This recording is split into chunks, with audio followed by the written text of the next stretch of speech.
میں دیکھ لیں لیکن کبھی حضور کی ذات پر بات نہیں ہوئی تھی.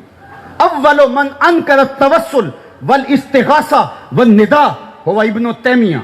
سب سے پہلا شخص، امام نبہانی نے شواہد الحق میں لکھا ہے، پہلا شخص جس نے توسل سے، استغاثے سے اور ندا سے انکار کیا وہ ابن تیمیہ تھا.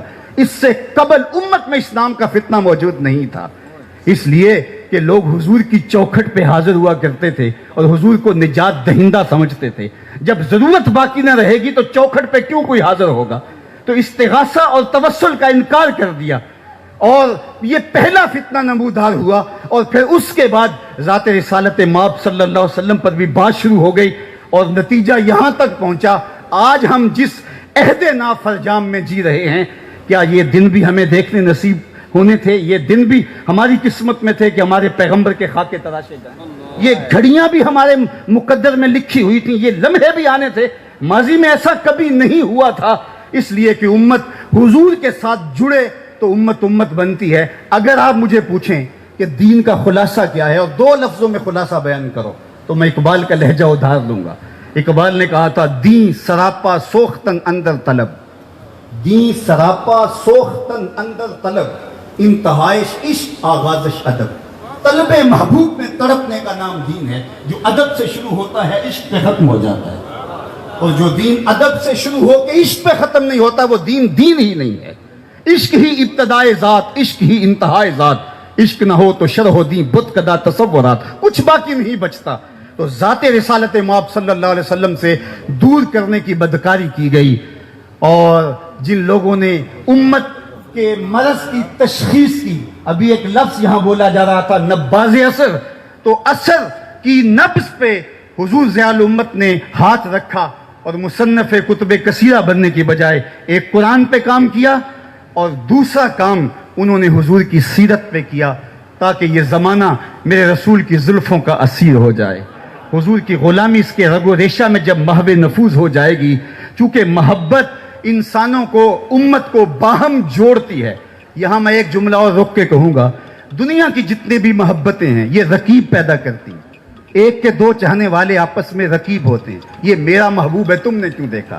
لڑائی کی نوبت آ پہنچی، قتل و غارت تک معاملہ پہنچا. حسن ہی اتنا قلیل ہے کہ صرف ایک کی ضرورت کو پورا کرتا ہے، دوسرا آیا نہیں، لڑائی ہوئی نہیں.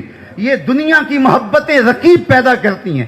ایک کے دو چاہنے والے آپس میں رقیب ہوتے ہیں، لیکن میرے محمد عربی کے چاہنے والے آپس میں حبیب ہوتے ہیں. دل بمحبوب حجازی بستائم، دل بمحبوب حجازی بستائم، زی جہت با یک دیگر پیوستائم. ہماری محبت کا سبب ذات رسالت مآب ہے. دل بمحبوب حجازی بستائم، زی جہت با یک دیگر پیوستائم، چون گلے صد برگ مارا بو یکیست، او کے جانے ای نظاموں او یکیست، مست چشم ساکیے بتہاستیم، در جہاں مثل مو می ناستیم. ساری محبتیں رقیب پیدا کرتی ہیں، حضور کی محبت حبیب پیدا کرتی. چاہتوں کا نور پھیلنا شروع ہو جاتا ہے. بلال حبشے سے ہے، صہیب روم سے ہیں، سلمان فارس سے ہیں، ابو بکر رضی اللہ تعالیٰ عنہ، حضرت عمر رضی اللہ تعالیٰ عنہم یہ مکہ المکرمہ سے ہیں، اور حضرت سعد مدینہ المنورہ سے ہیں. لیکن ایک قومیت کا تشخص ابھرتا ہے. یہ قومیت وجود میں نام محمد صلی اللہ علیہ وسلم کی وجہ سے آتی ہے. اس لیے اقبال نے بھی کہا تھا، قوت عشق سے ہر پست کو بالا کر دے، دہر میں اس میں محمد سے اجالا کر دے. دہر میں روشنیاں ہوں گی تب جب حضور کے دامن سے لپٹ جائیں گے.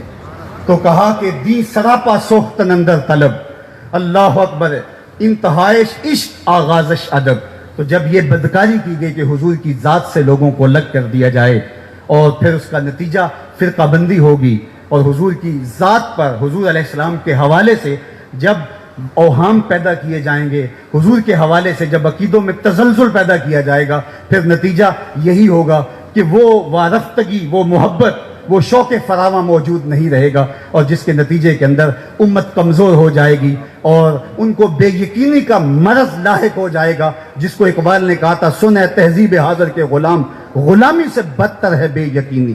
آج قوم کو بے یقینی میں مبتلا کرنے کی جب سازش کی جا رہی ہے تو ہم دیکھتے ہیں کہ ضیاء النبی ایک ایسا روشنی کا منبع و مصدر ہے، ایک ایسا جلتا ہوا چراغ ہے کہ جب آپ اس کو کھولتے ہیں تو روشنیاں پھوٹنے لگتی ہیں, اجالے نکلنے لگتے ہیں, اور 70 نور بانٹتی ہوئی نظر آتی ہے. اور جب اس سیرت کی خوبصورت کتاب کو آپ پڑھتے ہیں تو آپ کا دل حب رسول سے سرشار ہو جاتا ہے. تیسری بات جو میں نے کہی, اور میری گفتگو اختتام کی طرف چلی جائے گی, حضرت عبداللہ بن عون کہتے ہیں کہ میں چاہتا ہوں کہ میرے چاہنے والے اور میں اس دنیا پہ رہ کے یہ 3 کام کر جائیں تو ہمارے لیے کافی ہے. ایک تو لوگوں کو قرآن کی طرف لے کر آئیں, دوسری بات لوگوں کو حضور کی سنت اور حضور کی سیرت کی طرف لے کے آئیں, اور تیسرا کام میرا کرنے کا یہ ہے جو میں ارادہ رکھتا ہوں اور اپنے متبعین اور اپنے محبین اور اپنے ساتھیوں سے بھی اس کی توقع رکھتا ہوں, وہ یہ ہے کہ میری زبان سے کسی کے لیے کلمہ خیر کے علاوہ کچھ نہ نکلے.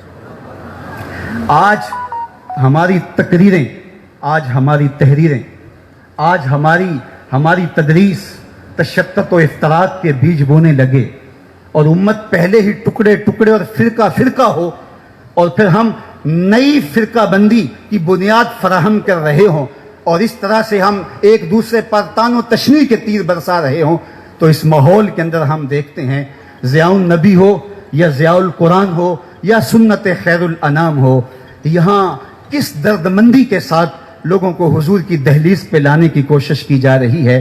یہ لفظ چبھتے ہوئے نشتروں کی طرح اور تیروں کی طرح نہیں ہے, بلکہ یہ وہ شخص جو احساس زیاں بھی کھو بیٹھا ہے اور اس کا کارواں بھی لٹ چکا ہے, اس کو بتایا جا رہا ہے کہ تم نے کس طرح اپنے لٹے ہوئے قافلے کو دوبارہ آسودہ منزل کرنا ہے, اور کس طرح تم نے جو ہے وہ امت واحدہ بننا ہے. تو گویا یہ تیسرا کام اگر ہم دیکھیں تو ہمیں جو ہے وہ حضور ضیاء الامت کی صورت کے اندر, ان کے کام کی شکل کے اندر نظر آتا ہے. تو یہ 3 لوگ یار بیگانے تو بیگانے رہے, اپنے تو اپنے رہے, انہوں نے بیگانوں کے لیے بھی جو ہے وہ الفاظ کا چناؤ اتنا خوبصورت کیا ہے, اور لہجے میں اتنا درد اور اتنی محبت اور اتنی مٹھاس رکھی ہے کہ وہ بھی میرے حضور کی زلفوں کے اسیر ہو جائیں.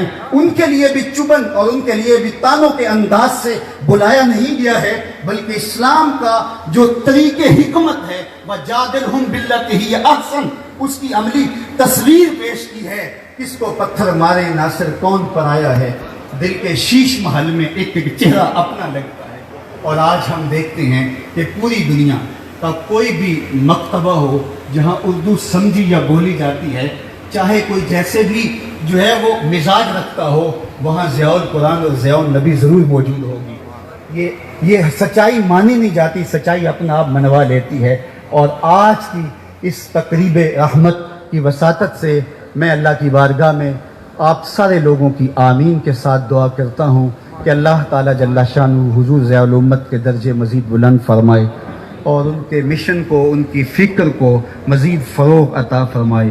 دنیا آخرت کی برکتیں اللہ ہم سب کی زندگیوں میں اتار دے. کی محمد سے وفا تو نے تو ہم تیرے ہیں, یہ جہاں چیز ہے کیا لوح و قلم تیرے ہیں. وآخر دعوانا ان الحمدللہ.